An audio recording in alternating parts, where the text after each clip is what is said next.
হযরতে খাদিজাতুল কুবরা রাদিয়াল্লাহু তাআলা আনহা 40 বছরের বয়সের সময় মুহাম্মদ সাল্লাল্লাহু আলাইহি সাল্লামকে বিয়ে করেছিলেন। তখন তার বয়স 25 বছর। আর আজ 40 বছর বয়সে নবীজি নবুয়ত পেয়েছেন। 15টি বছর সময় পেয়েছেন রাসূলকে কাছে থেকে দেখার।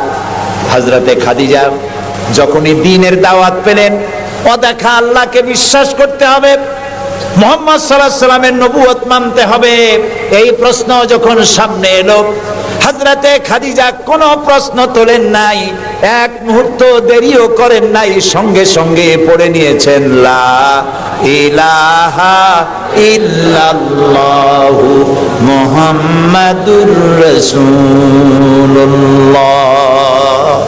হযরত খাদিজা বললেন আবুল কাসেম।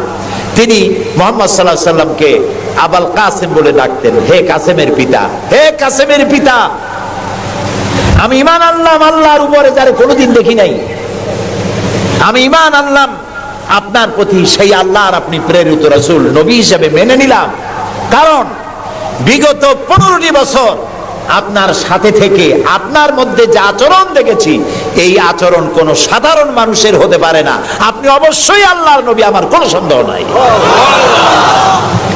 রাসূলুল্লাহ যা করেছেন, চারিত্রিক বিপ্লব করেছেন, তার কৈশোর, তার যৌবন ওই জনগণের মধ্যেই হয়েছে। আল্লাহ তাআলা সিরিয়া থেকে নবী এনে মক্কায় চাপায় দেন নাই, মিশর থেকে নবী এনে মক্কার উপরে চাপায় দেন নাই। ওই সমাজেই তিল তিল করে তিনি বড় হয়েছেন মানুষের মাঝে। আর মানুষেরা এক পর্যায়ে মুহাম্মদ এই নামটা ভুলেই গেল, তাকে ডাকা শুরু করলো আল আমিন বলে। সুবহানাল্লাহ। এটা নবুয়ত পাওয়ার অনেক আগে তাকে ডাকতো আল আমিন। বিপদে পড়লে বলতো চলো আল আমিনের কাছে যাই, ঝগড়া হলে বলতো চলো আল আমিনের কাছে যাই, আমানত রাখতে হবে চলো আল আমিনের কাছে যাই। তার নামই লোকেরা ভুলে গেল। এক পর্যায়ে নাম প্রচারিত হলো আল আমিন, মানে কি? বিশ্বাসী। তিনি নিজেকে তিল তিল করে গড়েছেন, আল্লাহ তাআলা গড়ে তুলেছেন তাকে। হযরতে খাদিজা তার প্রতি ঈমান আনলেন। রাসূলুল্লাহ দাওয়াত দিলেন তার বন্ধু, যার সাথে তার বন্ধুত্ব ছিল 20 বছরের, হযরতে সাইয়েদুনা আবু বকর রাদিয়াল্লাহু তাআলা আনহু, 20 বছরের বন্ধু। হযরত আবু বকরের কাছে রাসূলুল্লাহ যখন দাওয়াত দিলেন যে আমি আল্লাহর রাসূল, আমার উপর ঈমান আনো, এক আল্লাহর উপর ঈমান আনো, হযরত আবু বকরও এক মুহূর্ত দেরি করেন নাই, বলেছেন আপনি অবশ্যই আল্লাহর নবী, আমার তো কোনো সন্দেহ নাই এর মধ্যে। সুবহানাল্লাহ। রাসূল পাক সাল্লাল্লাহু আলাইহি সাল্লাম এই মক্কি জিন্দেগিতে মানুষদেরকে তৈরি করলেন আল্লাহর ইচ্ছা মাফিক। তিনি দাওয়াত দিলেন একটি, তিনি বললেন ইয়া আইয়ুহান নাস কুলু লা ইলাহা ইল্লাল্লাহ তুফলিহু। হে মানব সকল, পড়ো তোমরা লা ইলাহা ইল্লাল্লাহ। জোরে পড়েন লা ইলাহা ইল্লাল্লাহ, লা ইলাহা ইল্লাল্লাহ। একথা ঘোষণা করে দাও, কোনো ইলাহ নাই, কোনো আইনদাতা নাই, বিধানদাতা নাই, শাসনকর্তা নাই, কেউ নাই ইল্লাল্লাহ, আল্লাহ ছাড়া। এই দাওয়াত যখন তিনি দিলেন, যেই সমাজের লোকেরা তাকে আলামিন বলতো, সেই লোকেরা ফুলের মালা নিয়ে দৌড়ে আসতো নাকি? তারা পাথর নিয়ে ছুটে এলো, কারণ তারা বুঝতো লা ইলাহা ইল্লাল্লাহর মানে কি। লা ইলাহা ইল্লাল্লাহর মানে শুধু কোনো ইলাহ নাই আল্লাহ ছাড়া, মুহাম্মদ সাল্লাল্লাহু আলাইহি ওয়াসাল্লাম আল্লাহর প্রেরিত রাসূল, এই কথাটুকু যদি শুধু হইতো তাহলে মাইর খাওয়া লাগতো না। রাসূলুল্লাহ মাইর খান নাই, মুসা আলাইহিস সালাম মার খান নাই, ইব্রাহিম আলাইহিস সালাম খান নাই, এমন কোন নবী নাই। 3 জন নবী ছাড়া, কয়জন নবী ছাড়া? 3 জন নবী ছাড়া মাইর খান নাই, দেশান্তরিত হন নাই, গালিগালাজ শোনেন নাই, ঠাট্টা বিদ্রুপ শোনেন নাই, এমন কোন নবী নাই। কয়জন নবী বাদে? 3 জন। একজন কে? আদম আলাইহিস সালাম। সে সময় কোনো মানুষই নাই, কাজেই তারে বিরক্ত করবে কে? আর ছিলেন নূহ আলাইহিস সালাম। প্রথমে বাধা পাইলেন, পরে যখন বন্যা হয়ে গেল, সব যখন মরে গেল, তখন আর তারে বাধা দেওয়ার মতো কেউ ছিল না। আর একজন ছিলেন হযরতে সুলাইমান আলাইহিস সালাম। হযরত সুলাইমানকে আল্লাহ সারা পৃথিবীর রাজত্ব তার হাতের মুঠায় দিয়ে দিয়েছিলেন, সেই জন্য তার বিরোধিতাকারী কেউ ছিল না। আল্লাহকে ভালোবাসলে চ্যানেলটি সাবস্ক্রাইব করুন, ইসলাম প্রচারে সহযোগিতা করুন। নাই যার সাথে সমকালীন যুগের লোকেরা ঠাট্টা করে নাই, বিদ্রুপ করে নাই, মারধর করে নাই, সবাই করেছে। কারণটা কি? কারণ কি? কারণ হলো লা ইলাহা ইল্লাল্লাহর মতো বিপ্লবাত্মক রিভলিউশন সৃষ্টিকারী কথা আকাশের নিচে জমিনের উপরে আর নাই। মানে কি? মানে হচ্ছে লা ইলাহা, কোন ইলাহা নাই, কোন আইনদাতা নাই, কোন বিধানদাতা নাই, কোন শাসনকর্তা নাই, কোন হায়াত আর মওতের মালিক কেউ নাই ইল্লাল্লাহ, আল্লাহ ছাড়া। এটি বিপ্লব সৃষ্টিকারী কথা। এই কথা যখন হযরত মূসা আলাইহিস সালাম বলেছিলেন ফেরাউনের সামনে, ফেরাউন তখন বলল, মা আলিমতু লাকুম মিন ইলাহিন গায়রি, আমি তো জানি না যে আমি ছাড়া আরো কোন ইলাহ আছে, তুমি এক নতুন দাওয়াত নিয়ে আসছো। আনা রাব্বুকুমুল আলা, আমি তো বড় খোদা, আমি তো বড় ইলাহ। আমি এই গত 6 তারিখে মিশর সফর করেছিলাম, আমার জীবনের প্রথম এই মিশর সফর। উদ্দেশ্য ছিল মূসা আলাইহিস সালামের দেশ দেখা, ফেরাউনের দেশ দেখা। সেখানে ফেরাউনকেও অবশেষে দেখে এলাম। ফেরাউন মরে গেছে, কিন্তু তার দেহটাকে আল্লাহ তাআলা রেখে দিয়েছেন। আল্লাহ তাআলা তারে বলেছিলেন, যে জায়গায় যে দরিয়ায় তাকে ডুবানো হয়েছে সেই বাহার, সেই সমুদ্র দেখে এসেছি। যেখানে আল্লাহ তাআলা মূসা আলাইহিস সালামের সঙ্গে কথা বলেছেন সে জায়গাও যাওয়ার তৌফিক আল্লাহ তাআলা দিয়েছেন, সে জায়গাও দেখে আসছে। ফেরাউন, তাকে দেখার জন্য মিউজিয়ামের মধ্যে ঢুকলাম। 40 পাউন্ড মিশরীয় মুদ্রা, 40 পাউন্ড লাগলো। এরপরে ওর লাশ দেখার জন্য আরো 70 পাউন্ড লাগবে। পয়সা খরচ করে এই শয়তানটারে দেখতে গেলাম।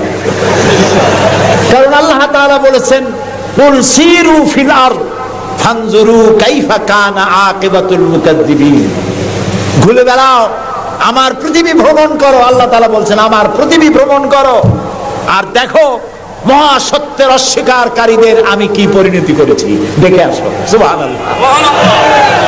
আমি গিয়ে দেখলাম মিস্টার ফেরাউন শুয়ে আছে, গ্লাসের বক্সের মধ্যে কাপড় দিয়ে জড়ানো, গর্দানটা এরকম চিকন, এতটা লম্বা গর্দান, মুখের মধ্যে দাঁত একটা আছে, হাতে এবং হাত পা বের করা, তাতে কিছু নখ টক আছে এবং মাথায় কিছু চুলও আছে। কয়েক হাজার বছর আগের লাশ। সে যখন ডুবতেছিল তখন বলতেছিল, আমান্তু, না না, হ্যাঁ, আমান্তু কামা আমানাত বিহি বানু ইসরাইল, আমি ঈমান আনলাম বনি ইসরাইলরা যার উপর ঈমান আনছে, আল্লাহর উপর ঈমান আনছে এটা কিন্তু বললো না। বনি ইসরাইলরা যার উপরে ঈমান এনেছে তার উপরে ঈমান আনলাম। ওয়া আনা মিনাল মুসলিমিন, আল্লাহ আমি তো একজন মুসলমান, আমার আবারও সুবাও কেন? আল্লাহ তাআলা বললেন, আল আন, এখন, ওয়াকাদ আসাইতা কাবলু ওয়া কুনতা মিনাল মুফসিদিন, অথচ তুমি বিদ্রোহ ঘোষণা করেছো আর তুমি সবথেকে বড় সন্ত্রাসী। ও বলছে আনা মিনাল মুসলিমিন, ও বলছে আনা মিনাল মুসলিমিন, আমি তো মুসলমানদের একজন। আল্লাহ কয় ওয়া কুনতা মিনাল মুফসিদিন, তুই তো সন্ত্রাসী, বিপর্যয় সৃষ্টিকারী। আমি তোরে আর শুধু মারবই না, কে বলতেছেন? আমি তোরে শুধু মারবই না, আলিয়াউমা নুনাজ্জিকা বিবাদানিক, আমি তোর দেহটাকে রক্ষা করব। পানিতে তুই পচবি না, মাটিতে পচবি না, পোকায় মাকড়ে তোরে খাবে না, আমি তোরে শুটকি বানায় রাখবো কিয়ামত পর্যন্ত। এই জন্য শুটকি বানায় রাখবো, পৃথিবীতে যত ফেরাউন তোর মতো পৃথিবীতে আসবে তোরে দেখে যেন শিক্ষা গ্রহণ করতে পারে। আল্লাহ তাআলা ওরে শুটকি বানায় রাখছে। তারপরে দেখলাম ভয়রা কারুন অস্বীকার করেছিল মূসা আলাইহিস সালামকে। তার বিশাল সম্পদ, 55,000 একর জমির উপরে ছিল তার বাড়িঘর আর সম্পদ, আহরিত সম্পদ। তার সিন্ধুকের চাবিগুলি বহন করত শত শত উটে। এখন চিন্তা করেন কত সম্পদের মালিক। মূসা আলাইহিস সালাম যখন তার কাছে যাকাতের দাবি করলেন, ঈমানের দাবি করলেন, তখন মূসা আলাইহিস সালামের উপরে বহতান, তাকে লাঞ্ছিত করলো, তাকে দুর্নাম অপবাদ দিল। মুসা আলাইহিস সালাম আল্লাহর কাছে গজব চাইলেন, আল্লাহ তাআলা তারে গজব দিলেন। 55,000 একর সম্পত্তি, বাড়িঘর, আর সে নিজে শুদ্ধ মাটির নিচে আল্লাহ গরক করে দিলেন। এখন বিরাট হ্রদে পরিণত হয়ে গেছে। তারপরে যখন আমি দাঁড়ালাম, দেখতে পেলাম সমুদ্রের মতো কোনো কুল কিনারা নাই, কোনো কুল কিনারা নাই। তার সম্পদ শুদ্ধ আল্লাহ তাআলা রেখেছেন। আল্লাহ তাআলা বলছেন, পৃথিবী ঘোরো আর দেখো মহাসত্যের অস্বীকারীদেরকে কি ধরনের শাস্তি দিয়েছি, দেখে আসো। সুবহানাল্লাহ। এই ফেরাউনের কাছে যখন মুসা আলাইহিস সালাম বললেন, ঈমান আনো আমার উপরে, আল্লাহর উপর ঈমান আনো, সে কয়, মা আলিমতু লাকুম মিন ইলাহিন গায়রি, আমি তো জানি না আমি ছাড়া আরো কোন ইলাহ আছে, আমি তো ইলাহ। তুমি যদি আমাকে ছাড়া কাউকে ইলাহ মানো, লা আজআলান্নাকা মিনাল মাসজুনিন, আমি তোমাকে কারারুদ্ধ করে রাখবো। মুসা আলাইহিস সালাম কয়, তুই কারে জেলের ভয় দেখাও? আমি তো আল্লাহর পয়গম্বর, আমি তো তোমার জেলের পরোয়া করি না। সুবহানাল্লাহ ওয়া বিহামদিহি। মুসা আলাইহিস সালামকে কে পাঠাইছে ফেরাউনের কাছে? কে পাঠাইছেন? আল্লাহ তাআলা নিজে পাঠাইছেন। আল্লাহ তাআলা বলছেন, হে মুসা, আমি তোমাকে আমার জন্য বানাইছি। সুবহানাল্লাহ। ওয়া নাখতারতুকা ফাসতামি' লিমা ইউহা। এখন শোনো আমি তোমারে কি বলি। ইযহাব ইলা ফিরআউনা ইন্নাহু তাগা। ফেরাউনের কাছে যাও, সে সীমা লঙ্ঘন করেছে, তার কাছে দ্বীনের দাওয়াত দাও। মুসা আলাইহিস সালাম বললেন, আল্লাহ, আমি তো কথা বলতে গিয়ে একটু তোতলা ভাব, আমি তো কথা ভালো করে বলতে পারি না। রব্বিশরাহ লি সাদরি ওয়া ইয়াসসির লি আমরি ওয়াহলুল উকদাতাম মিন লিসানি ইয়াফকাহু কাওলি। আল্লাহ তাআলা আমার সিনাটারে খুলে দাও, আমার বক্তব্যকে স্পষ্ট করে দাও, আমি যা বলি তা যেন মানুষ বোঝে সুযোগ করে দাও। হারুন আখিসদুদ বিহি আজরি ওয়া আশরিকহু ফি আমরি, আর আমার ভাই হারুনকে আমার সহযোগী করে দাও। সুবহানাল্লাহ। তিনি আল্লাহর দাওয়াত দিলেন। এই দাওয়াত দিতে গিয়ে হযরত মুসা আক্রান্ত হয়েছেন, ইব্রাহিম আলাইহিস সালাম আক্রান্ত হয়েছেন, নবী করিম সাল্লাল্লাহু আলাইহি ওয়াসাল্লাম আক্রান্ত হয়েছেন। আবু জাহেল, আবু লাহাব, উতবা, শাইবা, মুগীরা সবাই মিলে বলেছে আবু তালেবের কাছে মুহাম্মদ সাল্লাল্লাহু আলাইহি ওয়াসাল্লামকে বলুন যেন লা ইলাহা ইল্লাল্লাহর দাওয়াতটা না দেয়। এই দাওয়াতটা যদি না দেয়, যত বড় সুন্দরী মেয়ে উনি পছন্দ করবেন তার সাথে বিয়ে দিয়ে দেব। টাকা চাই, সোনা চাই, সব দেব। নেতৃত্ব চাই, তাও দেব। আল্লাহর নবীর কাছে এই প্রস্তাব যখন এলো, নবীজি বললেন, আমার চাচা, আপনি ওদেরকে শোনায় দেন। ওদের পক্ষে যেটা দেওয়া সম্ভব সেটা তো দেওয়া দূরের কথা, যেটা দেওয়া সম্ভব নয় তাও যদি ওরা আমাকে দিতে পারে, আকাশের সূর্যটা এনে যদি আমার ডান হাতে উঠায় দেয়, আর আকাশের পূর্ণিমার চাঁদটা যদি আমার বাম হাতে উঠায় দেয়, এর বিনিময়ে আমি মুহাম্মদুর রাসূলুল্লাহ সাল্লাল্লাহু আলাইহি ওয়াসাল্লাম এক মুহূর্তের জন্য তাওহীদের দাওয়াতকে বন্ধ করে দেব না। নবী করিম সাল্লাল্লাহু আলাইহি ওয়াসাল্লাম মক্কি জিন্দেগিতে মানুষের কাছে কালেমার দাওয়াত পৌঁছালেন। আর মূল লক্ষ্য হচ্ছে পৃথিবী কার? বলেন, পৃথিবী কার? আইন চলবে কার? আল্লাহর। সেই আইন প্রতিষ্ঠা করার জন্য একা একা করা যাবে না, একটা জনগোষ্ঠী তৈরি করা দরকার, একটা দক্ষ জনশক্তি তৈরি করা দরকার, যারা দেশ পরিচালনার যোগ্য। এরকম লোক রাসূলুল্লাহ মক্কির জীবনে 13 বছরে দক্ষ একটা জনগোষ্ঠী তৈরি করে ফেললেন। সুবহানাল্লাহ। দেখছেন দক্ষ কারে কয়? আবু বকর, ওমর, ওসমান, আলী, খাব্বাব, খুবাইব, আমের, তালহা, জুবাইর, আবু উবাইদা ইবনুল জাররাহ রিদওয়ানুল্লাহ তাআলা আলাইহিম আজমাইন। এই সব লোক তৈরি হয়ে গেল। সুবহানাল্লাহ। এই সব লোক তৈরি হয়ে যাওয়ার পর যে উদ্দেশ্যে রাসূলকে পাঠানো হয়েছিল সেই উদ্দেশ্য এখন কার্যকরী হচ্ছে। আমরা তো উল্টোপাল্টা কাম করি। 12ই রবিউল আউয়াল আসলেই পতাকা দিয়ে রাজধানী সাজাই। 12ই রবিউল আউয়াল আসলেই বিরাট একটা মিছিল, কোন একজন লোককে সামনে রাখা, তারপর একটা মিছিল শুরু হয়ে গেল। তোমপে লাখো সালাম। কতগুলা পতাকা নিয়ে লাখো সালাম দিলাম, হাজার হাজার গাড়ি নিলাম, লোকজন নিলাম। এরপরে এক জায়গায় বসে নবী সালাম আলাইকা, ইয়া রাসূল সালাম আলাইকা, গরম গরম জিলাপি। রবিউল আউয়াল শেষ, রাসূলুল্লাহর মহব্বতও শেষ। বিশ্বাস করুন, এই সমস্ত জিনিস দিয়ে মূল টার্গেট থেকে মুসলমানদেরকে সরিয়ে দেওয়া হচ্ছে। আপনারা আমাকে জবাব দেন, যারা এই সব কাজ করে তারা বলে রাসূলুল্লাহর ভালোবাসায় করি।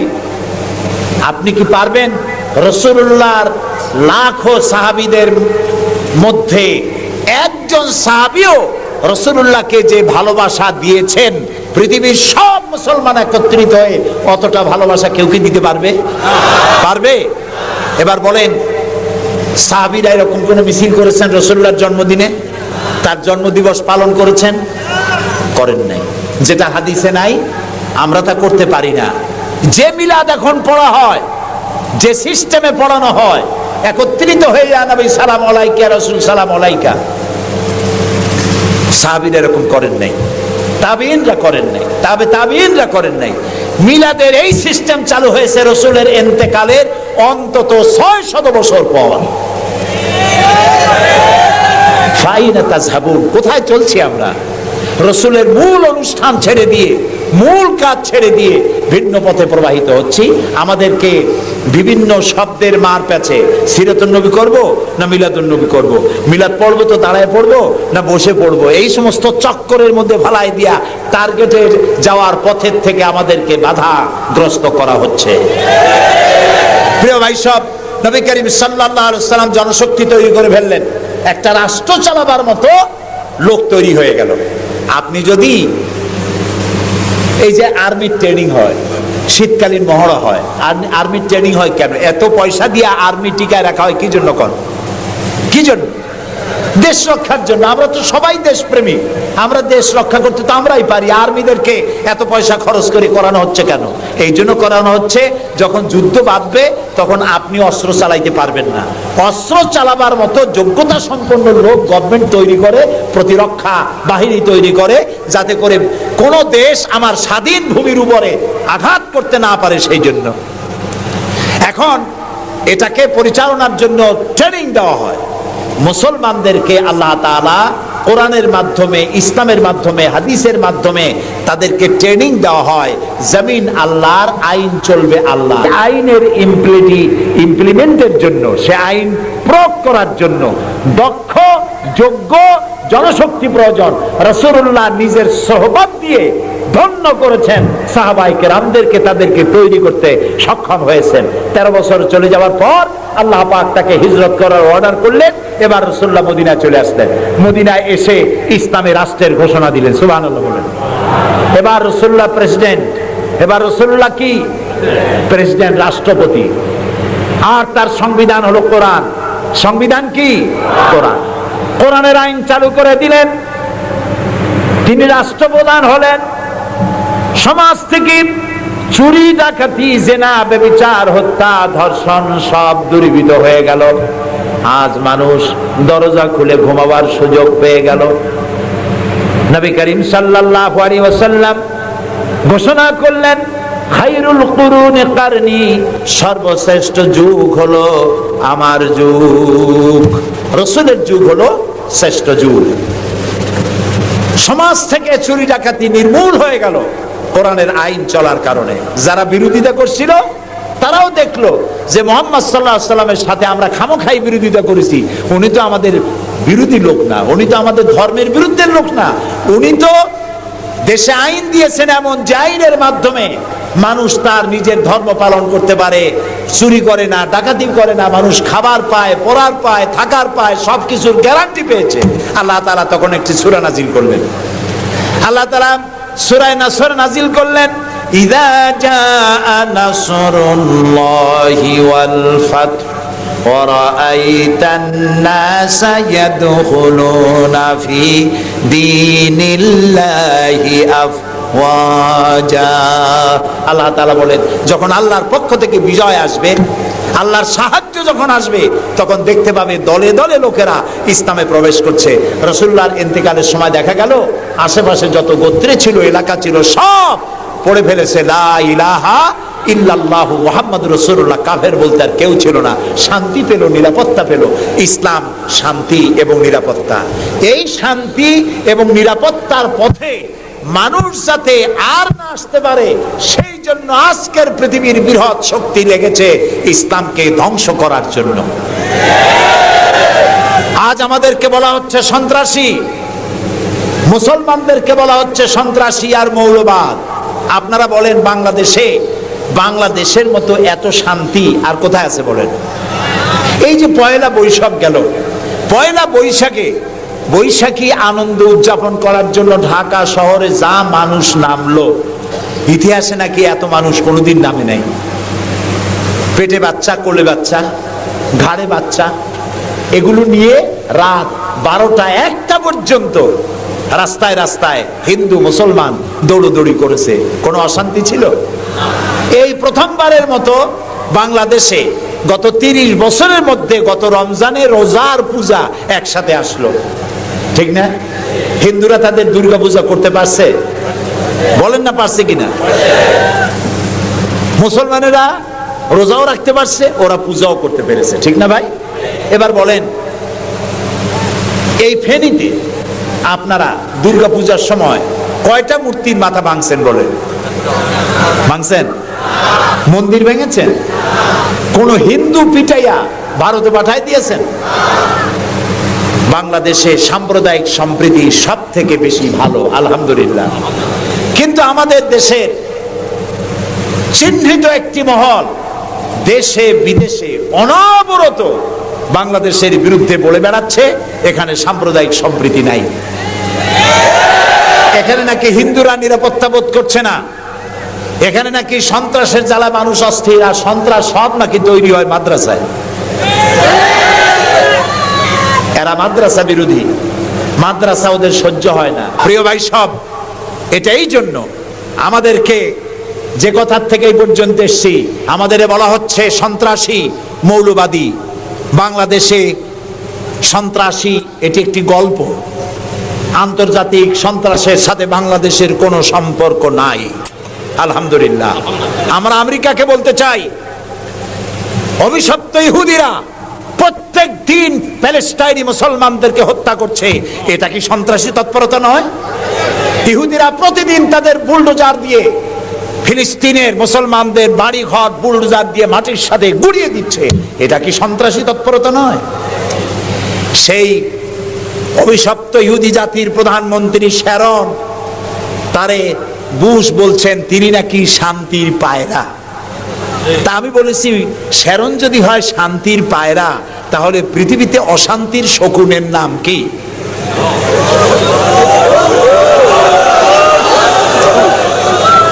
আপনাদের ফতোয়াই কার্যকরী হোক। আল্লাহ আছেন, আল্লাহ আছেন। ও তো ভালো, ফেরাউন ওর থেকে শক্তিশালী ছিল, নমরুদ ওর থেকে শক্তিশালী ছিল। ফেরাউনরে চুবাইয়া আল্লাহ শেষ করছে, নমরুদরে জুতা দিয়ে পিটাই আল্লাহ বিদায় করে দিছে, ঠিক না? সে আল্লাহ আছে কিনা? জোরে বলেন, আছে। তবে ওয়ামাকারু ওয়ামাকার আল্লাহ ওয়াল্লাহু খায়রুল মাকিরিন। আল্লাহর কৌশল, আল্লাহ সব থেকে বড় কৌশলী। ও বলতেছে মুসলমান শেষ করে দেবে, কলে কলে সব শেষ করবে, মুসলমান ইসলামের রাষ্ট্র শেষ করে দেবে। আল্লাহ তাআলা তার ঘরের মধ্যে মুসা আলাইহিস সালামের মারার চেষ্টা করছিল না ফেরাউন? একটা পুরুষও বাঁচতে দেবে না, সব মেয়ে লোক জিন্দা রাখবো, মেয়ে লোক সব মেরে ফেলবো, এরকম বলছিল না? সেই জায়গায় আল্লাহ মুসারে বানাইছেন কিনা? লালিত পালিত করছেন কোথায়? ফেরাউনের ঘরের মধ্যে। যে বুশ দুনিয়া থেকে ইসলাম আর মুসলিমদেরকে মিটাতে চান, সেই বুশের ঘরের মধ্যে আল্লাহ তাআলা ইসলাম ঢুকাই দিছে। উনি লাগছেন ইসলাম রে শিকল কাটার জন্য, মেয়ে লোকরে মসজিদের ইমামতি করার জন্য। কারা কি করতেছে আমরা বুঝি, আমরাও ভাত খাই। আমার জাতি মদ খাইয়া চোখ লাল করে না, আল্লাহর মেহেরবানি। তোমার জাতি করে। আমেরিকায় মেন্টাল হসপিটালে রুগী সব থেকে বেশি, পাগল বেশি দুনিয়ার সব জায়গায়। দুনিয়ার সবচাইতে বেশি পাগল কোন দেশে? আমেরিকায়। কারণ ওদের ব্রোকেন ফ্যামিলি, যৌথ পরিবার না, স্বামী স্ত্রী বিশ্বাস করে না, স্ত্রী স্বামীরে বিশ্বাস করে না, বাপ ছেলেরে স্নেহ করে না, ছেলে মায়ের ভক্তি করে না। অশান্তির জ্বালায় মাথার চুল চতুর্দিক দিয়ে কাটিয়া মাথার উপরে তালপট্টির দ্বীপ বানায় রাখে। কেউ বা মাথার চুল ছোট ছোট করে কাটিয়া পিছনের দিকে বাসার নাম্বার, মোবাইল নাম্বার লিখে রাখে। আমি দেখে কইছি, শয়তানে যদি দেখে, শয়তান খালি কানবে আর বলবে যে আমি শয়তান হয়েছিলাম কি কাজে। এইটা তো খারাপ শয়তান। শান্তি নাই, অশান্তির দাবানল জ্বলছে গোটা আমেরিকা জুড়ে। ওরা মুসলমানদের ঐতিহ্য ধ্বংস করার জন্য একটা কোথার থেকে শয়তান মহিলা এনে মসজিদের ইমামতি করেছে, আর ওর পেছনে যারা নামাজ পড়ছে সেগুলো সব বেনামাজি, কোনো নামাজি না। আর যিনি ইমামতি করেছেন পত্রিকা এসেছে তার নাকি স্বামী ছাড়াই একটা বাচ্চাও হয়েছে। এই হলো ইমাম। যে জাতের ইমাম সেই জাতের মুয়াজ্জিন, সেই জাতের মুক্তাদি। প্রিয় ভাই সব, 9/11 পরে ওই জাতির মধ্যে চিন্তা হয়েছিল যে মুসলমানেরা নাকি বোমা মারে সব জায়গায়, পত্রপত্রিকা আসছে মুসলমানরা বোমা মারছে। তো মুসলমানরা এই আধুনিক বোমা বানাবার শক্তি পায় কোথায়? নিশ্চয়ই কোরআন শরীফ আছে।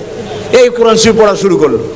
কোরআন শরীফ পড়িয়া তারা দেখতে পেল যে এর মধ্যে তো বোমা বানাবার কথা নাই, বরং সন্ত্রাসের বিরুদ্ধে বক্তব্য আছে, সন্ত্রাসীদের কি শাস্তি হবে তাও সূরা মায়েদার মধ্যে আল্লাহ বলে দিয়েছেন। এখন কোরআন শরীফ পড়ে পড়ে অবস্থা এই হয়েছে, প্রত্যেক বছর আমেরিকায় 20 থেকে 25 হাজার আমেরিকান সাদা খ্রিস্টান ইসলাম কবুল করে মুসলমান হয়ে যাচ্ছে।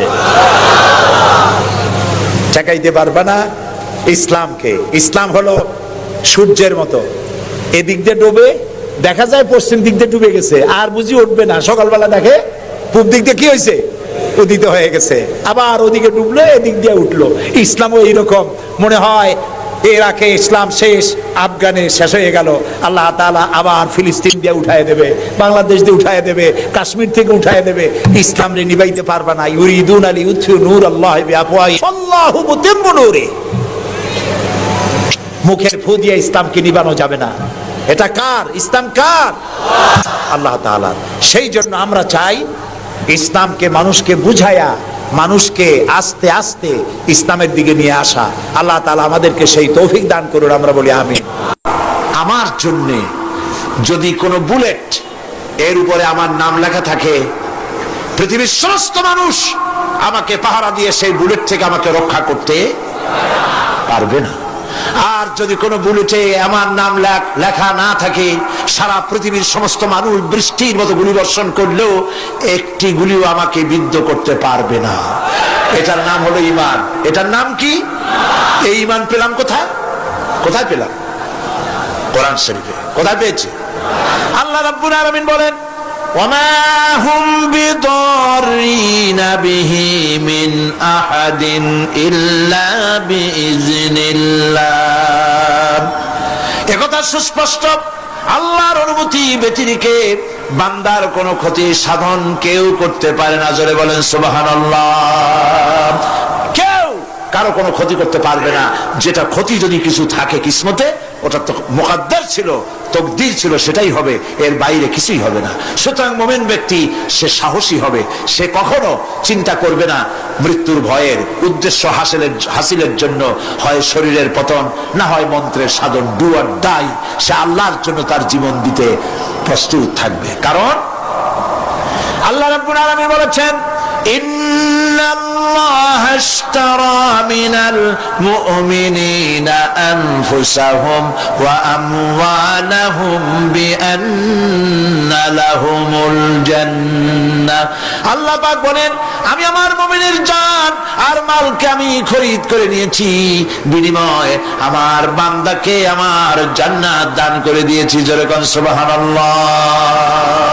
মুমিনের জান আর মালকে নিয়েছেন, বিনিময় কি দেবেন? জান্নাত দান করে দিবেন।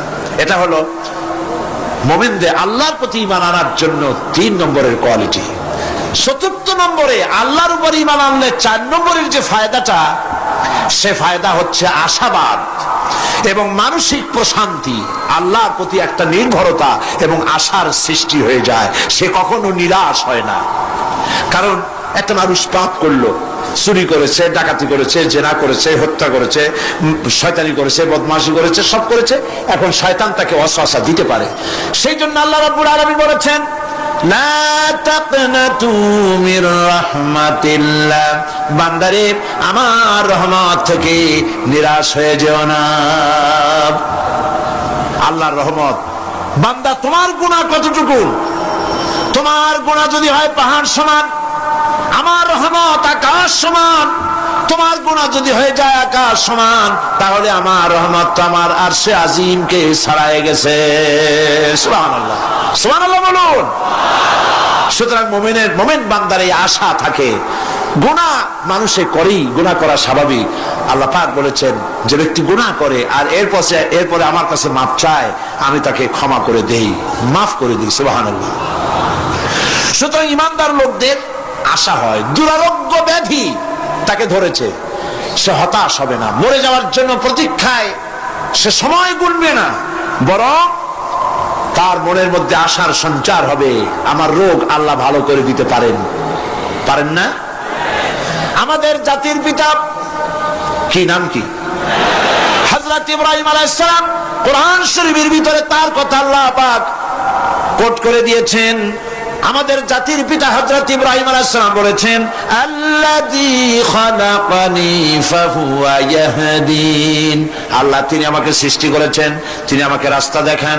ওয়াল্লাযী হুয়া ইউতঈমুনি ওয়া ইয়াসকিন। আর আমি যখন ক্ষুধার্ত হই তিনি আমাকে খাওয়ান, যখন তৃষ্ণার্ত হই তিনি আমাকে পান করান। ওয়া ইযা মারিতু ফাহুয়া ইয়াশফিন। আর যখন আমি অসুস্থ হই, রোগাক্রান্ত হই, আল্লাহ রাব্বুল আলামিন তখন আমাকে রোগ মুক্ত করে দেন। সুবহানাল্লাহ। আমার অসুখ হলে কে রোগ মুক্ত করেন? সুতরাং দীর্ঘস্থায়ী কোনো রোগ হয়েছে, মুমিন হতাশ হবে না, মুমিন হতাশ হবে না। হতাশ হয় কেবলমাত্র কাফের। হতাশ হয় কে? মুমিন কখনো হতাশ হয় না। হতাশ হওয়া ইমানের পরিপন্থী কাজ। আল্লাহ পাক বলেছেন, লা তাকনাতু মির রাহমাতিল্লাহ, আমার রহমত থেকে মায়ুস হয়ো না। দেখেন হযরত আইয়ুব আলাইহিস সালামের কত বড় রোগ হয়েছে, শরীর পোকায় ধরেছে, জর্জরিত হয়েছে, দুর্গন্ধ হয়েছে, গ্রামের লোকেরা তাকে বের করে দিয়েছে, স্ত্রী পুত্র পরিজন সব চলে গিয়েছে। এমনকি জিহ্বায় যখন পোকা ধরল, হযরত আইয়ুব আলাইহিস সালাম আল্লাহ রাব্বুল আলামিনের দরবারে ফরিয়াদ করলেন, আন্নি মাসানিয়াদ-দুররু ওয়া আনতা আরহামুর রাহিমিন। আয় আল্লাহ, আমি অসুস্থ হয়ে পড়েছি, আমি রোগাক্রান্ত হয়েছি, আর তোমার নাম রহমান রহিম, তুমি আমাকে রোগ মুক্ত করো। হযরত আইয়ুব আলাইহিস সালাম আল্লাহর দরবারে ফরিয়াদ করলেন, রব্বুল আলামিন সারা শরীরে পোকায় জর্জরিত হয়ে গেছে, এখন আমার জিহ্বায় পোকা ধরেছে, মাবুদ গো আমি তোমার কাছে ফরিয়াদ করি, আমার জিহ্বায় পোকা দিও না, কারণ জিহ্বাটাও যদি নষ্ট হয়ে যায় তাহলে তোমার মতো আল্লাহর জিকির আমি কি দিয়া করব। হযরত আইয়ুব আলাইহিস সালাম আল্লাহ পাকের কাছে যখন এ ধরনের ফরিয়াদ জানালেন, রব্বুল আলামিন তাকে তার রোগ মুক্ত করে দিলেন, তার স্ত্রী পুত্র সব আল্লাহ রব্বুল আলামিন ফিরাইয়া দিলেন। সুবহানাল্লাহ। সুতরাং মুমিন ব্যক্তি, কোরআন শরীফে সব আছে, কোরআনের মতো শ্রেষ্ঠ ওয়াজের কিতাব পৃথিবীতে আর শুধু বোঝার দরকার। বিপদে, যত বড় বিপদ আসুক, কোন বিপদে মুমিন ধৈর্য হারাবে না। হযরত ইয়াকুব আলাইহিস সালামের ছেলে ইউসুফ আলাইহিস সালামকে যখন তিনি হারায় ফেললেন, তিনি অধৈর্য হয়ে গেছিলেন নাকি? অধৈর্য হন নাই। কারণ আমি আমার বক্তৃতার সূচনায় বলেছি, আমরা কল্যাণ বুঝি না, অকল্যাণ বুঝি না। কোন বিপদ আসতে পরে আমরা হয়রান হয়ে যাই, কিন্তু বিপদের মধ্যে কল্যাণ আছে আমরা তা বুঝতে পারি না। কথা বুঝে আসছে? হযরত ইউসুফ আলাইহিস সালামকে কুয়ার ভিতরে ফেলে দেওয়া হলো। 11 ভাই মনে করেছে কুয়ার ভিতরে ফেলে দিয়া ইউসুফ আলাইহিস সালামকে মেরে ফেললাম, কিন্তু তারা বোঝে নাই আসল কামটা কি হয়েছে। এটা তো কুয়া নয়, এটা একটা টানেল, এটা একটা সুড়ঙ্গ। একদিকে কেনান হলো তার এক মুখ, ওই সুড়ঙ্গের এক মুখ হলো কেনানের। কেনান ইউসুফ আলাইহিস সালামকে ফেলে দেওয়া হলো কুয়ার ভিতরে মারার জন্যে, কিন্তু আল্লাহ পাকের ইচ্ছা ইউসুফ আলাইহিস সালাম মরবে না। এই টানেলের অপর প্রান্ত মিশরের সিংহাসনের টানেলের এপার দিয়া ইউসুফ আলাইহিস সালামকে ঢুকালেন, অপর প্রান্তে মিশরের সিংহাসনে ইউসুফকে আল্লাহ বসাইয়া দিলেন। হযরত ইয়াকুব ছেলের জন্য অধৈর্য হলেন না। যখন তিনি খবর পেলেন ছেলে বাঘে খেয়ে ফেলেছে, তিনি তখন বলেছেন, ফাসাবরুন জামিলুন আসাল্লাহু আইয়াত أن يأتيني بهم جميعا إنه هو العليم الحكيم فصبر جميل। আমি উত্তম ভাবে ধৈর্য ধারণ করলাম এবং আমি বিশ্বাস করি আল্লাহ রাব্বুল আলামিন আমার হারানো সবকিছু আমাকে ফিরিয়ে দিবেন। বহু বছর পর যখন হযরত ইউসুফ আলাইহিস সালাম প্রেসিডেন্ট হয়েছেন মিশরের, 11 ভাই গেল সেখানে সাহায্য আনার জন্য। সেই ঘটনা তো শোনাবো না, এমনি বলে যাচ্ছি। এরপরে তিনি তাদেরকে পরিচয় দিলেন, ওরা ভয় পেয়ে গেল। তিনি বললেন ভয়ের কোনো কারণ নাই, লা তাসরিবা আলাইকুমুল ইয়াউম, আজকে আমি কোনো প্রতিশোধ তোমাদের নেব না। সুবহানাল্লাহ। এর নাম পয়গম্বর, এর নাম কি? আল্লাহর নবী। আমি আজকে কোনো প্রতিশোধ তোমাদের নেব না, তোমরা যাও। পিতার অবস্থা তিনি জানলেন, কাঁদতে কাঁদতে পিতার চোখ দুটো নষ্ট হয়ে গেছে।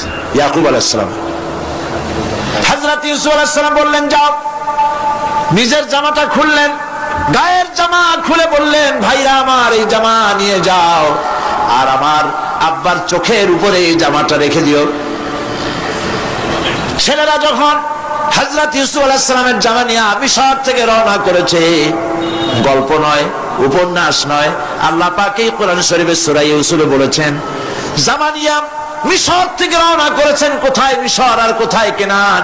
কেনানে বসে হযরত ইয়াকুব আলাইহিস সালাম বলছেন তোমরা যদি আমাকে মতিভ্রম পাগল যদি মনে না করো তাহলে একটা কথা বলি, আমার নাকে এখন আমি ইউসুফের গন্ধ পেতেছি।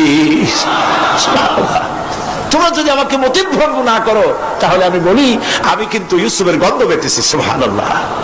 হযরত ইউসুফ আলাইহিস সালামের জামা এনে ভাইরা যখন হযরত ইউসুফের চোখের উপরে রেখে দিলেন, হযরত ইয়াকুবের দুটো চোখ সাথে সাথে আল্লাহ ভালো করে দিলেন। ফাসবরুন জামিল, ধৈর্য ধরো। ঈমানদার ব্যক্তি আশার উপরে তার জীবন বাঁচে, কারণ যত বড় বিপদ আসুক না কেন আশ্রয় পাওয়ার একটা জায়গা আছে, তার নাম হলো আল্লাহ। নাম কি? বলেন আল্লাহ। সবাই বলেন আল্লাহ আল্লাহ আল্লাহ আল্লাহ। হযরত ইউনূস আলাইহিস সালাম মাছটাকে গিলে ফেলে দিল, মাছটাকে গিলে মাটির অতল তলদেশে চলে গেছে। এত বড় বিপদ পৃথিবীর কোন মানুষের হতে পারে নাকি? বলেন, কি বলেন? মাছের পেটের ভিতরে জানালা নাই, দরজা নাই, বেরোবার কোনো পথ নাই, মাছ গেছে পানির অতল তলদেশ। আল্লাহ পাক কোরআন শরীফের ভিতরে মানুষকে শোনান, আল্লাহ ওয়াজ করছেন। সুবহানাল্লাহ বলেন। আল্লাহ পৃথিবীর মানুষকে ওয়াজ করছেন, দুনিয়ার মানুষকে শোনান। আমার ইউনূস তো ধৈর্য হারা হয় নাই। ওয়াযান্নুন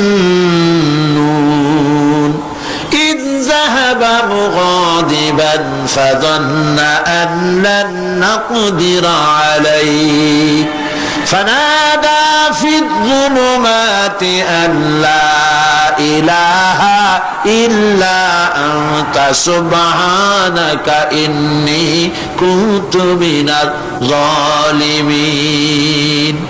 ফানাদা ফিয-যুলুমাত, জামায়ে কাসীর, ত্রিবিধ অন্ধকারের ভেতর থেকে হযরত ইউনূস আলাইহিস সালাম চিৎকার মারলেন। মাছের পেটের অন্ধকার, পানির অন্ধকার, রাতের অন্ধকার, ত্রিবিধ অন্ধকারের ভেতর দিয়ে মাছের পেটের মধ্য দিয়ে ইউনূস আলাইহিস সালাম চিৎকার মারলেন। অধৈর্য হন নাই, হার্ট ফেল করেন নাই। তিনি বলছেন, পড়েন আমার সাথে, লা ইলাহা ইল্লা আনতা সুবহানাকা ইন্নী কুনতু মিনাজ জালিমিন। তুমি ছাড়া কোনো ইলাহ নাই, কোনো উপাস্য নাই, মাবুদ নাই। তোমার পবিত্রতা ঘোষণা করছি, আমি জালিমদের অন্তর্ভুক্ত হয়ে গেছি। ইউনূস আলাইহিস সালাম যখন কাঁদতেছিলেন, আল্লাহ রাব্বুল আলামিন সেই কান্না শুনেছিলেন কিনা? বলেন, শুনছিলেন কিনা? শুনতে পেয়েছিলেন কিনা? পানির ভিতরে কেউ শোনে নাই, মাছের পেটের ভিতরে ইউনূস আলাইহিস সালাম কিভাবে চিৎকার করছেন, মাছের পেটের ভিতরের আওয়াজ পানির ভিতরে কেউ শোনে নাই, জমিনের কেউ শোনে নাই, অন্তরিক্ষে কেউ শোনে নাই। সাত আকাশের ভিতরে কেউ শোনে নাই, কিন্তু আরশে আজিমের মালিক আল্লাহ রব্বুল আলামিন শুনতে পেয়েছেন। সঙ্গে সঙ্গে রব্বুল আলামিন জবাব দিলেন, ফাস্তাজাবনা লাহু ওয়া নাজ্জাইনাহু মিনাল গাম্মি ওয়া কাযালিকা নুনজিল মুমিনিন। পড়েন, ফাস্তাজাবনা লাহু ওয়া নাজ্জাইনাহু মিনাল গাম্মি ওয়া কাযালিকা নুনজিল মুমিনিন। আমি ইউনূসের ডাকের জবাব দিলাম। কে বলতেছেন? বড় করে বলেন, কে বলছেন? আল্লাহ। সুবহানাল্লাহ। আপনারা কি ভয় পাইছেন? ভয় পেয়েছো মুসলমান? আল্লাহ রাব্বুল আলামিন বলেন, আমি আমার ইউনূসের ডাকের জবাব দিলাম। শুধু জবাব দেই নাই, আমি ইউনূসকে তার মাছের পেটের ভিতর থেকে বাঁচাই দিলাম। মাছের পেটের মধ্যে বেদনা শুরু হয়ে গেল। এমন বেদনা হয়েছে মাছ এখন বমি না করে পারে না। কথা বুঝতে পেরেছে? মাছ এখন বমি না করে পারে না। পানির উপরে মাছ ভেসে উঠল।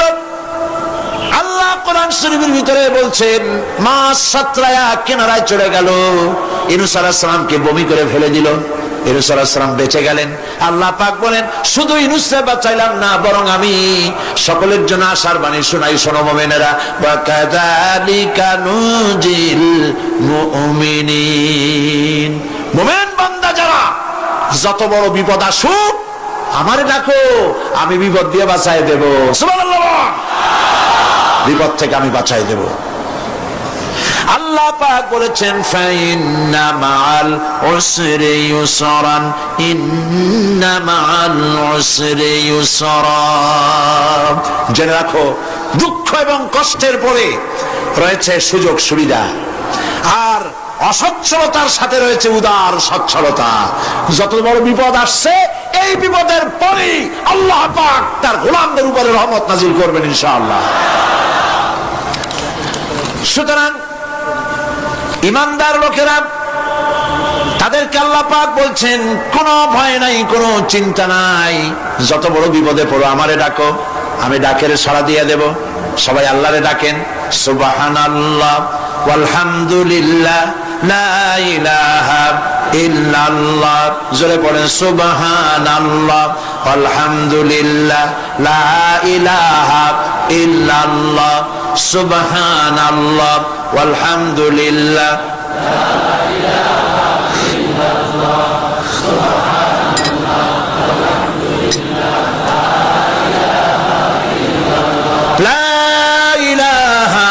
ইল্লাল্লাহু মুহাম্মাদুর রাসূলুল্লাহ। আল্লাহর উপরে ঈমান আনলে যত ফায়দা হয়, এত ফায়দা দুনিয়ায় কোথাও নাই। সুবহানাল্লাহ। আল্লাহর উপর ঈমান আনার ৫ম নম্বরের ফায়দা কত বলছি? 5টা বলছি। আপনাদের অসুবিধা হচ্ছে নাকি? তাড়াতাড়ি শেষ করতেছে। 6টা বলবো, 6টা বলবো। এ হলো ৫ম নম্বর। তারপর আমরা দোয়া করব। দোয়ার দরকার আছে কিনা এই সময়? ৫ম নম্বরে, আল্লাহর উপরে ঈমান আনলে পরে আরেকটি বড় ফায়দা, সেটা হলো কঠিন এবং কঠোর বিপদে আল্লাহ পাক তার মধ্যে অবিচলতার এবং ধৈর্য ধরার তৌফিক দিয়ে দেন। সুবহানাল্লাহ। যত বড় বিপদ আসুক, সেই বিপদে মুসিবতে আল্লাহ পাক মুমিনদেরকে আল্লাহর উপরে নির্ভরতা শিখায় দেন। সুবহানাল্লাহ। কারণ মুমিনদের জানা আছে যে ইমানদারদের বিপদ নতুন কিছু নয়, একেবারে আদম আলাইহিস সালাম থেকে শুরু হয়ে আসছে। ঠিক কিনা? আদম আলাইহিস সালামের বিপদ হয় নাই? আদম আলাইহিস সালামের বিপদ কি? শয়তান। তার বিপদ কি? শয়তান ছিল বিপদ। প্রত্যেক নবীর সময় মানুষের নবীদের কষ্ট দিয়েছে, তাই নাই? বিশ্বকবি ইকবাল বলেছেন, সতীজা কা রহা है अजल से तायम रोज, सतीजा का रहा है अजल से तायम रोज, चरागे मुस्तफा भी से शरारे बुलहबीस। আগমন কাল থেকে শুরু করে মুহাম্মদ সাল্লাল্লাহু আলাইহি ওয়াসাল্লামের চারাগকে, নূরকে, ঈমানকে, ইসলামকে লিবায় দেওয়ার জন্য আবু জাহেলের গোষ্ঠীরা চিরকাল চেষ্টা করেছে। সব চেষ্টা কর্পূরের মতো উড়ে গেছে, মুহাম্মদ সাল্লাল্লাহু আলাইহি ওয়াসাল্লামের চিরাগ টিম টিম করে জ্বলতে রয়েছে। আল্লাহ পাক বলছেন, ইউরিদুনা লিইউতফিউ নূরাল্লাহি বিআফওয়াহিহিম ওয়াল্লাহু মুতিম্মু নূরিহি ওয়ালাউ কারিহাল কাফিরুন। ওরা চায় মুখের ফু দিয়া, কারা? কাফেরেরা, ইসলাম সহ্য করতে পারে না যারা, ওরা চায় মুখের ফু দিয়া আমার আলোটাকে নির্বাপিত করে দেবে। আল্লাহ পাক বলেন, ওয়াল্লাহু মুতিম্মু নূরি, আমি আমার নূরকে পূর্ণতা দান করব, তাতে কাফির বেঈমানদের মনের ভিতরে যত জ্বালা হোক, যন্ত্রণা হোক, ওদের কলজা যত পুরুক, ইসলাম তার বিজয় পতাকা নিয়ে উড়বেই, কেউ ঠেকাতে পারবে না। আল্লাহ রাব্বুল আলামিন, আল্লাহ পাক বলছেন, ওয়াকাযালিকা জাআলনা লিকুল্লি নাবিয়্যিন আদুওয়াম মিনাল মুজরিমিন, আর এমনি করে আমি সকল নবীর শত্রু বানিয়েছি সব পাপিষ্ঠ অপরাধ প্রবণ লোকদের। শুনছেন কথা? শোনেন নাই? আল্লাহ পাক বলছেন, দুনিয়ার সব নবীদের,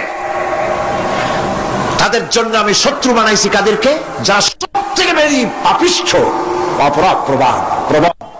এরা হচ্ছে নবীর দুশমন, এরা সব নবীদের সাথে দুশমনি করেছে। আজও দেশের আলেমদের সাথে দুশমনি করে সবচাইতে বড় পাপিষ্ঠরা। এটা কোরআন, এটা কি কোরআন? জোরে বলে এটা কি? আল্লাহ রাব্বুল আলামিন বলছেন, ওয়াকাযালিকা জাআলনা লিকুল্লি নাবিয়্যিন আদুওয়াম মিনাল মুজরিমিন, সব পাপীরা, পাপিষ্ঠরা আমার দ্বীনের দাওয়াত যারা দেয় তাদেরকে জীবনের দুশমন মনে করে। কেন? শোনেন, আমি কারো আওয়াজ শোনাচ্ছি? কারো আওয়াজ শোনাচ্ছি? আমার আল্লাহর আওয়াজ। অপরাধটা কি? নবীদের বিরুদ্ধে, নবীর ওয়ারিস ওয়ারাসাতুল আম্বিয়া কারা, তো তাদের বিরুদ্ধে তাদের অপরাধটা কি? তাদের অপরাধ সম্পর্কে আল্লাহ নিজে বলেন, ওয়ামা নাকামু মিনহুম ইল্লা আইয়ুমিনু বিল্লাহিল আজিজিল হামিদ। এদের বিরুদ্ধে অ্যাকশন নেওয়ার আর কোন অপরাধ ওদের নাই। ওদের একমাত্র অপরাধ, ওরা আল্লাহর জমিনে আল্লাহর আইন প্রতিষ্ঠা করতে চায়। এটাই হচ্ছে অপরাধ। এই অপরাধে নবীদের শাস্তি হয়েছে, নবীরা মার খেয়েছেন, সাহাবায়ে কেরাম মার খেয়েছেন। আমরা তো সাহাবায়ে কেরামের জুতার ধুলার সমান নই, সুতরাং এগুলি আমাদের পাওনা। এই রক্তের বিনিময়, জীবনের বিনিময় আল্লাহ পাক তার দ্বীনকে প্রতিষ্ঠা করবেন ইনশাআল্লাহ। হযরতে খাব্বাব, বুখারী শুনুন, বুখারীর হাদিস। আমি কোনো কথা বানিয়ে বলি না, আমি লেখাপড়া করি, পড়াশোনা করি, চোখে দেখি, তারপরে কথা বলার চেষ্টা করি। বাজে গপ্প কিস্সা কাহিনী বলার অভ্যাস আমার কোনো কালে ছিল না, নাই। রাসূল করিম সাল্লাল্লাহু আলাইহি ওয়াসাল্লামের মতো মানুষ, ওনার মতো মানুষ, আহারে, তার চাইতে শ্রেষ্ঠ মানুষ কি পৃথিবীতে আছে? তিনি মার খাইছেন না খান নাই? আহা, কিভাবে তাকে মারলো! গলায় চাদর দিয়ে পেঁচাইয়া আছাড় মেরে ফেলে দিয়ে তারপরে তাকে প্রহার করা হয়েছে। আবু জাহেল মেরেছে, বেহুশ হয়ে গেছেন হুজুর। হযরত হামজা তখনও কাফের ছিলেন। শিকার থেকে ফিরে এসে মুহাম্মদ সাল্লাল্লাহু আলাইহি ওয়াসাল্লামের অবস্থা দেখে পায়ের রক্ত মাথায় উঠে গেছে। আপন ভাইয়ের ছেলে, আর এমন ছেলে। চলে গেলেন আবু জাহেলের বাড়ি, বললেন, আবু জাহেল, তুই নাকি মুহাম্মদ সাল্লাল্লাহু আলাইহি ওয়াসাল্লাম মারছিস? কেন মারলি? তিনি তো ভালো কথাই বলেন, সব সময় বলেন, সত্য কথা বলো, মানুষের উপকার করো, এতিমকে আশ্রয় দাও, এত সুন্দর সুন্দর ভালো ভালো কথা বলেন। তার মতো ভালো মানুষ তো দুনিয়ায় দেখি নেই। মারলি কেন? তুই কি মনে করছিস যে আব্দুল্লাহ মারা গেছে বলে এতিম হয়ে গেছে মুহাম্মদ সাল্লাল্লাহু আলাইহি ওয়াসাল্লাম। তোর মনে রাখা উচিত আব্দুল্লাহ মারা গেছে, হামজা মরে নাই। হযরত হামজা ধনুক বাইর করলেন, এক বাড়ি মারলেন মাথার উপরে, মাথা ফাটা রক্ত বেরিয়ে গেল। হামজা হন হন করে হেঁটে এলেন রাসূলের কাছে। হুজুরের অসুস্থ দেহ মোবারক কোলে উঠায় নিয়ে বললেন, বাবা, তার মস্তক মোবারক কোলে উঠায় দিয়ে বললেন, আমি আবু জাহেলের মাথা ফাটিয়ে রক্ত বের করে দিয়ে এসেছি, তুমি একটু খুশি হও। হুজুর বললেন, চাচা, কার মাথা ফাটাইছেন, কার রক্ত বের করেছেন, এই কথা বলে তো আমাকে আপনি খুশি করতে পারবেন না। তিনি বললেন, বাবা, তুমি কি হলে খুশি হও? তিনি বললেন, আমি খুশি হই চাচা, তোমার মুখে যদি একটা বার আমি ঈমানের কলেমা শুনতে পাই। হযরতে হামজা বললেন, মুহাম্মদ সাল্লাল্লাহু আলাইহি ওয়াসাল্লাম, আমার বুঝতে মোটেও কষ্ট হয়নি, তুমি কোনো সাধারণ মানুষ নও। সাধারণ মানুষের প্রতিশোধে তুমি বিশ্বাসী হতে, খুশি হতে, প্রতিশোধে বিশ্বাসী হওনি, তুমি অবশ্যই আল্লাহর নবী। আমি আল্লাহকে সাক্ষী রেখে, আমি তোমাকে সাক্ষী রেখে ঈমানের কালেমা ঘোষণা করছি, লা ইলাহা ইল্লাল্লাহু মুহাম্মাদুর রাসূলুল্লাহ। ভাইরা আমার, আল্লাহর দ্বীন প্রতিষ্ঠার জন্য আমার নবীদেরকে কষ্ট করতে হয়েছে, সাহাবায়ে কেরামদেরকে কষ্ট করতে হয়েছে, আল্লাহর ওলিদেরকে, ইমাম আবু হানিফা রাহমাতুল্লাহ আলাইহিকে 8 বছর জেলের মধ্যে রাখা হয়েছিল। ইমাম আহমদ বিন হাম্বলকে চাবুক মেরে মেরে গায়ের গোশত আর চামড়া তুলে ফেলে দেওয়া হয়েছিল। তারপরেও তা বাতিলের সামনে মাথা নত করে নাই। এর নাম হচ্ছে ইসলাম। এর নাম কি?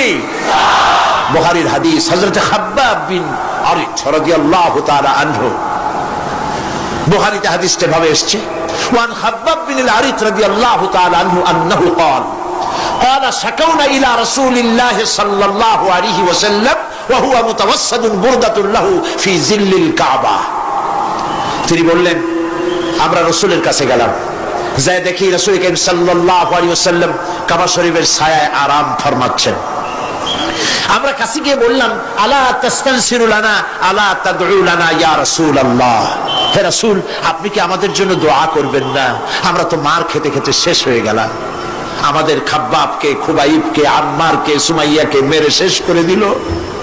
ওরা আমাদেরকে না খাওয়ায় রাখে, সারা রাত খেতে দেয় না, ঘুমাতে দেয় না। তারা আমাদের বেলালকে মেরে মেরে রক্তাক্ত করে উত্তপ্ত মরুভূমির উপরে চিৎ করে শোয়ায়, বুকের উপরে পাথর চাপা দিয়ে রেখেছে। ওরা সাহাবায়ে কেরামদেরকে মারতেছে, না খাওয়ায় রাখতেছে। হুজুর, আপনি কি আল্লাহর কাছে দোয়া করবেন না? এখনো কি দোয়ার সময় আসে নাই? হাদিস শরীফে এসেছে, হুজুর সাল্লাল্লাহু আলাইহি ওয়াসাল্লাম উঠে বসলেন, বললেন, ও খাব্বাব, তোমাদের আগে এই পৃথিবীতে যারা দ্বীনের দাওয়াত নিয়ে এসেছিলেন, সমকালীন রাষ্ট্র শক্তি তাদেরকে ধরতো, ফায়ুহাজুর রাজুলু ফায়ুহফারু লাহু ফিল আরদ, তাদেরকে ধরে তাদের জন্য কবর খনন করা হতো জীবিত মানুষের জন্য। ফায়ুজআলু ফিহা, এরপরে সেই গর্তের ভিতরে তার কোমর পর্যন্ত গেড়ে দেওয়া হতো। সুম্মা ইউতা বিল মানশার, এরপরে করাত আনা হতো।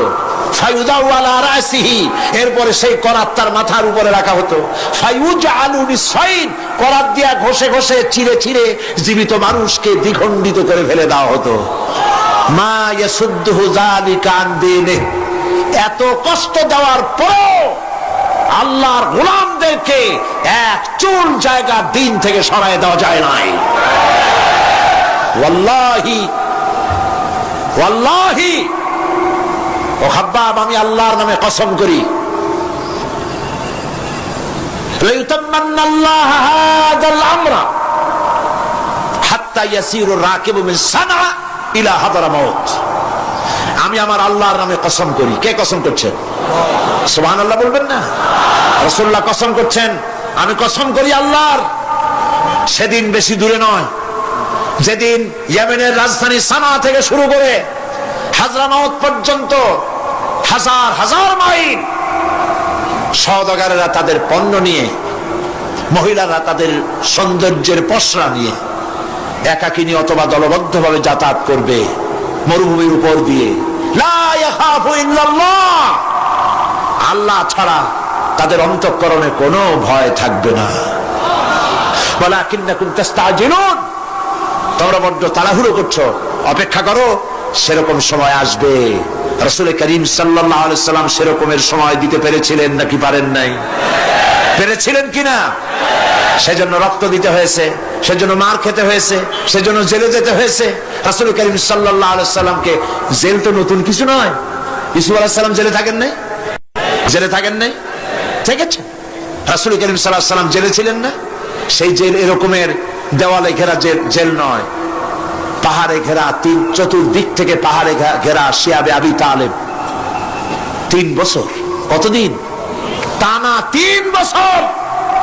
রাসূল, তার সাহাবী, তাদের স্ত্রীরা, বাচ্চা বাচ্চা ছেলেপেলেরা 3 বছরের মধ্যে সরকার ঘোষণা করেছে এদের সঙ্গে কথা বলবে না, বাজার ঘাটে যেতে পারবে না, কেনা বেচা করতে পারবে না, সামাজিক বয়কট, সামাজিকভাবে বয়কট করে রেখেছে।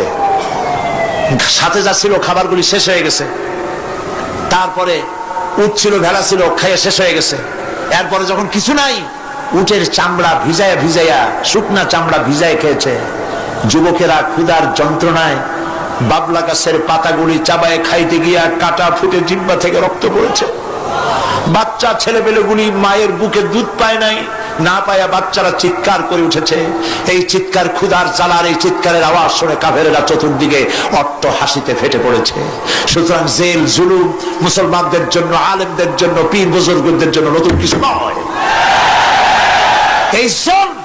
এই অত্যাচারের পরেই আল্লাহ পাকের দ্বীন কায়েম হয়েছিল মদিনায়। রাসূলুল্লাহ বলেছিলেন, খায়রুল কুরুনি কারনি, সর্বশ্রেষ্ঠ যুগ আমার যুগ। বন্ধুগণ, আল্লাহর উপর ঈমান আনলে মানুষের ভিতরে এ ধরনের অবিচলতা আসে, বিপদে ধৈর্য ধরার হিম্মত পয়দা হয়ে যায়। সুবহানাল্লাহ বলো। মুসা আলাইহিস সালাম কে? মুসা আলাইহিস সালাম কোরআন ওয়াজ করতেছে। সুবহানাল্লাহ বলে। গল্প করতেছি না কোরআন শোনাচ্ছি? গল্প করতেছি না হাদিস শোনাচ্ছি? আল্লাহ রাব্বুল আলামিন বলেন, ফিরআউন মুসা আলাইহিস সালামকে চতুর্দিক থেকে, 3 দিক থেকে ঘেরাও করেছে। একদিকে দরিয়া, 3 দিকে ফিরআউনের সৈন্যরা। কোরআন শরীফে ঘটনা এভাবে তুলতেছে, ফালাম্মা তারাআল জামআন ক্বালা আসহাবু মূসা ইন্না লামুদরাকুন। মূসা আলাইহিস সালামের সাথীরা বলছেন, হে মূসা, আমরা তো পাকড়াও হয়ে গেছি, পালাবার কোনো পথ নাই, মরছি। মূসা আলাইহিস সালাম ভয় পাইছিলেন নাকি? ঈমান কারে বলে? হযরত মূসা আলাইহিস সালাম বললেন, কাল্লা ইন্না মা'য়া রাব্বী সায়াহদিন। নিশ্চয় নয়, অবশ্যই নয়, রব্বী সায়াহদিন, আমার প্রভু অবশ্যই, সিন দিয়ে বোঝানো হচ্ছে অবশ্যই আমার রব আমার জন্য রাস্তা করে দেবেন। এর নাম ঈমান। সুবহানাল্লাহ বলেন। এর নাম ঈমান। চতুর্দিক থেকে বিপদ ঘনীভূত, বেরোবার কোন রাস্তা নাই। ওর মধ্য দিয়ে ওমাইয়াত্তাকিল্লাহা ইয়াজআল লাহু মাখরাজা, কোন রাস্তা নাই, চতুর্দিকে অন্ধকার। এরপরে যদি বান্দা আমার উপরে ভয় করে, আমাকে ভালোবাসে, আমাকে ভয় করে, সবর ইখতিয়ার করে, অন্ধকারের ভেতর থেকে, নিশ্চিদ্র অন্ধকারের ভেতর দিয়ে আলোর রশ্মি বের করে মুমিনদের যাওয়ার জন্য রাস্তা করে দেব। মূসা আলাইহিস সালাম বললেন, ভয় পাইও না, আল্লাহ আমাদের পথ তৈরি করে দিবেন। আল্লাহ রাব্বুল আলামিন হযরত মূসা আলাইহিস সালামকে বললেন, হাতের লাঠি দিয়া দরিয়ার উপরে আঘাত করো। মূসা আলাইহিস সালাম আঘাত করলেন। রাস্তা দরকার ছিল একটা। মূসা আলাইহিস সালামের এক আঘাতে রব্বুল আলামিন দরিয়ার ভিতরে মূসা আলাইহিস সালাম এবং তার সাথী সঙ্গীদের পারাপারের জন্য 12টা রাস্তা পয়দা করে দিলেন। গল্প না কোরআন। রাস্তা তৈরি হয়ে গেল 12টা, সব পার হয়ে গেল। ফিরআউন তার দলবল নিয়ে আসছে। আল্লাহ রাব্বুল আলামিন বলেন, ওয়া আনজাইনা মূসা ওয়া মান মাআহু আজমাইন সুম্মা আগরাকনাল আখারিন। মূসা আলাইহিস সালামকে পার করলাম, পিছনে যারা আসতেছিল, কারা আসতেছিল? ফিরআউন।